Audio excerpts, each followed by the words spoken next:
Hello, good evening guys. Today is August 4th, 2025.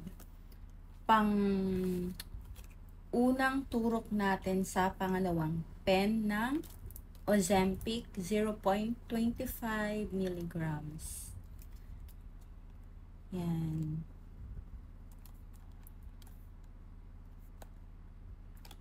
Sealed.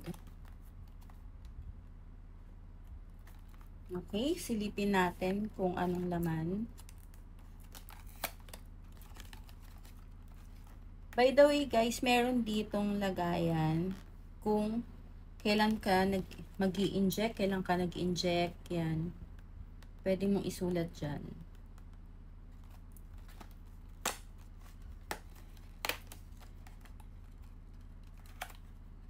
May manual na kasama. Ito yung pinaka-pen.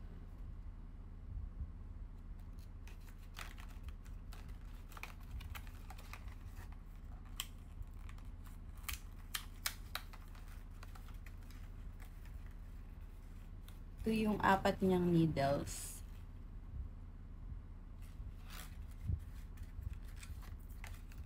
Gagamitin natin ngayon yung isa. Weekly, nagpapalit po tayo ng needle.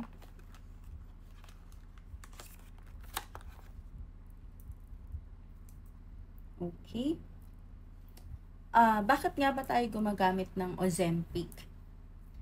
Gumagamit po tayo ng Ozempic, pinagamit po tayo ng ating cardiologist ng Ozempic dahil na-diagnose po ako ng moderate to high risk fatty liver. So, kaya Ozempic ang pinagamit sa atin dahil para medyo intense yung pagbaba ng timbang or pagliit ng mga dapat lumiit dyan. Pero syempre kasama dapat yung balanced diet. Ayun guys. So, same sa unang pen natin. Ayan, check muna. Ozempic. 0.25 milligrams. Semaglutide. Ayan. Once a week. Once a week, meaning, eto kasing pen na to, it consists of 4 doses. Meaning, 4 na 0.25, 4 na, like ako, Monday ako nag-start, 4 na Mondays mo to gagamitin. Okay? Okay, let's start po. Okay, remove the cover. Clean natin ng alcohol swab.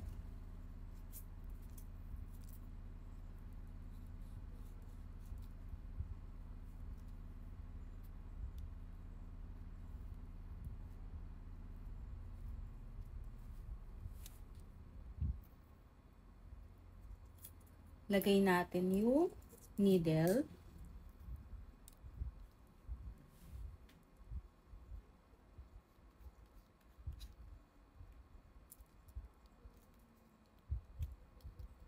Remove natin yung unang lid ng needle.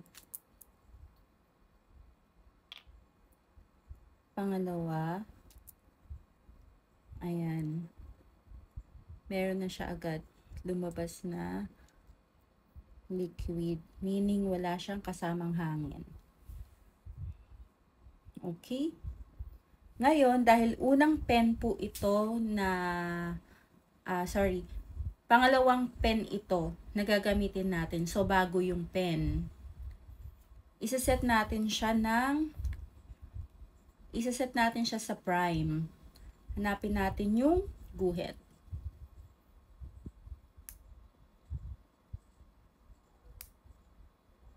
Yan po ang prime na tinatawag. Then, i-click mo po ito. Okay? Nag-back to 0. Then, hanapin natin yung dose na dapat sa atin. The 0.25 milligrams.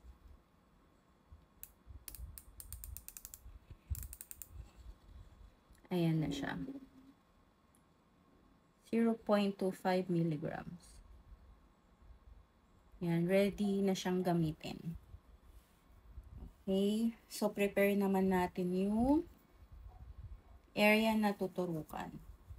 Ito na siya ngayon.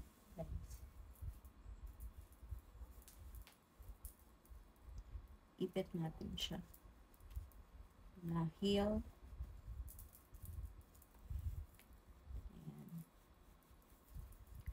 Last time kasi dito ramdam ko na yung karayom. So try natin ditong mag-inject. Kasi ito yung medyo mataba-taba pa. Medyo may taba pa. Hanapin lang natin i-injectan na walang stretch mark.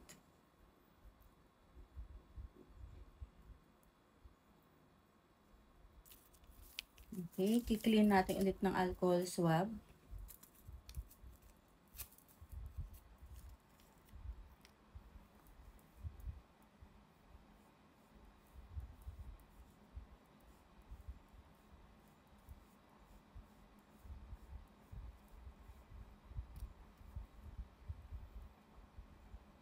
Binobondat ko yung tiyan ko para may taba ako makuha.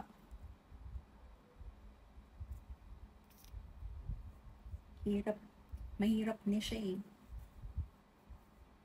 Pasensyahan niyo na yung aking tummy. Okay, ready?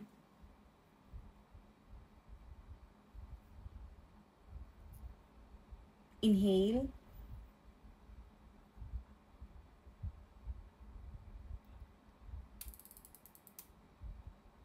One, two, three, 4, 5, 6, 7, 8, 9, 10. Up. Okay. Yun lang.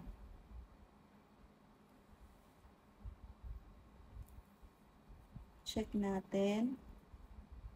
Fairness, wala siyang dugo, pero punasan ko na rin. Kasi madami pa siyang taba.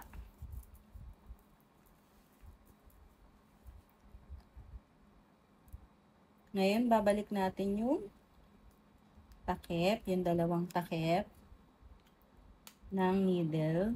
Then, need na natin itong i-throw. Hindi na yan pwedeng gamitin. Balik natin yung lid, yung cover ng pen. Tapos, ilalagay natin to sa ref. Ref only, hindi siya sa freezer.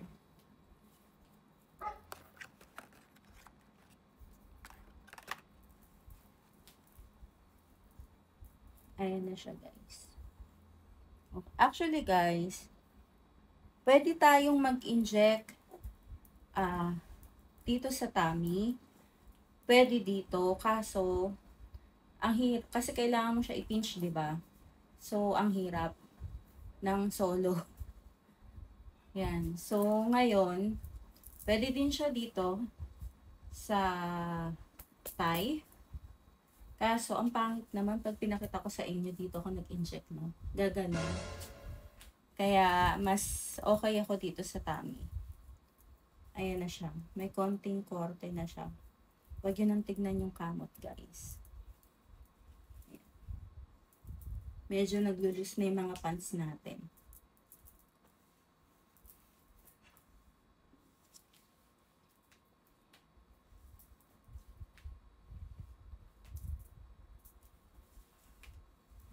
Okay. Ang timbang natin ngayon, guys, nagstay siya sa 71.9 kasi medyo nag-cheat ako ng very, very light nung weekend. Konti lang. Basta, balance pa rin. Pero nakikita ko pa rin naman yung pagbabago sa body ko. Tsaka, kasi minsan pagkasiksik kasi, may siksik na timbang ng tao. So, hindi mo siya agad makikita pag tinimbang. Makikita mo siya sa pagliit ng ilang parts ng body. Yun, guys. Eto nga guys, may mga PPM kasi sa atin na mga interested din na gumamit ng Ozempic. Paalala lang guys, ang paggamit ng Ozempic, pineprescribe ng doktor natin ha. Hindi po siya basta yung ginusto natin kasi na-inspire tayo dahil ang laki nung differences nung unang before ako gumamit and etong present. Kasi hindi siya basta tinuturok lang. So, syempre, sa bawat pinapasok nating medication sa katawan natin, kung hindi pinrescribe at hindi tayo nagpa-consult sa doktor, mahirap masaalang-alang yung health natin. Okay? Ngayon, eto may nag-PM sa atin. Ang tanong po niya, "Hi po, napanood ko po yung Ozempic journey mo po. Pwede po magtanong ilang kilos na po na nalulose weight mo po and kailan po nag-start yung maka-experience ka na ng side effect?" Nag-worry kasi ako kasi first day ko kahapon nag-inject din ng 0.25 milligrams din ako nag-start, pero hanggang ngayon wala yung side effect gaya ng nausea, vomit, gaya ng ini-expect ko, tapos magana pa din ako kumain. Okay. Yung kasi nag-start ako ng 75 kilograms bago po ako nag-inject. 75 kilos ako. Then ngayon, August 4, 2025, ako po ay 71.9 kilos na. Na lang. Para bumaba. Ayun. Nag-work kasi ako first day kahapon ng inject. Then ako nag-start. Hanggang ngayon wala yung okay. Wala daw yung side effect na dapat parang yung expected na side effect. Yun. Actually, sa akin kasi, yung mga ganito kasi, depende po kasi sa reaction ng gamot dun sa body mo. Kung paano po tatanggapin ng body mo yung medication na ginagawa mo. Ako kasi, nung unang turok ko, medyo hilo. Then, yung dual-dual hindi naman. Kasi, ang sabi ni Doc, halimbawa, kakain ka, tapos yung food na yon hindi mo yan mauubos. Parang pag nasobrahan ka kasi para ka nang maduduwal. Ganun po. Wala ding vomit. Sa akin, walang vomit. Actually, yung sinasabi mo po na magana ka pa din kumain. Ganun din ako, parehas po tayo. Kasi nung sabi ko nga, kasi 'di ba Monday 'yon. Tapos nung Thursday, same week, meron ako OB-GYN consultation. So, sabi ko dun sa OB ko, "Dok, hindi, parang pampagana yung binigay ni cardio ko." Ganon. Naglolokohan pa kami. Pero guaranteed, sinabi ng OB ko, yan din yung pinagamit sa daughter ko. Guaranteed na effective yan. Yun ang sabi niya. Sa simula lang yan kasi syempre, yung body natin nag-a-adjust po siya. Yun. Yun nga kasi sabi ko, syempre tayo, pag gumastos tayo, gusto natin effective agad. Ganun talaga tayo. Pero, syempre, may process siya. Ayun, same po tayo ng naramdaman. Medyo after ko din magturok nun, kahit kinabukasan, parang feeling ko, nagkikrave pa rin ako. Kasi sadyang matakaw talaga ako. Yan. Yan, overweight kasi ako and type 2 diabetes. Okay, type 2 diabetes pala si Madam. Madam S na lang hindi ko nababanggitin yung buong pangalan. And same po tayo, kaya pinush na rin ng doctors ko, mag-Ozempic ako para makabawas timbang kasi yung liver ko nadadamage na siya, iniiwasang, excuse me, matuloy sa cirrhosis. Kaya nag-decide ako i-push na last December pa ako pinupush ng isang doktor ko, natatakot lang ako. Ang inaalala ko talaga yung liver ko din.